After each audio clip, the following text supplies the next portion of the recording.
પૂર્વ મંત્રી રમણ વોરાનું ખેડૂત બનવાનું સપનું રમણ ભમણ થઈ ગયું છે। રમણ વોરાની ખેતીની જમીન સરકાર હસ્તક કરાશે। ધારાસભ્ય રમણલાલ વોરાને ખોટા ખેડૂત બનવું ભારે પડ્યું। ખોટા દસ્તાવેજોના આધારે પુત્ર પત્નીના નામે જમીન ખરીદી હતી। ઈડરના દાવડ ગામમાં 7 એકરથી વધુ ખેતીની જમીન ખરીદી હતી અને કૃષિ પંચમાં ફરિયાદ નોંધાયા બાદ કાયદાનો સકંજો કસાયો હતો।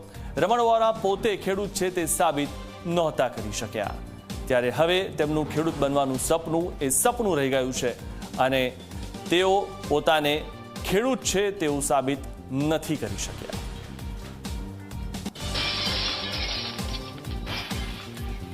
તો પૂર્વ મંત્રી રમણ વોરાનું ખેડૂત બનવાનું સપનું હવે રમણ ભમણ થઈ ગયું છે અને તેમનું આ સપનું હવે માત્ર સપનું રહી ગયું છે। તેમણે જમીન ખરીદી હતી પુત્ર અને પત્નીના નામે, પરંતુ તેઓ પોતાને ખેડૂત સાબિત ન કરી શક્યા।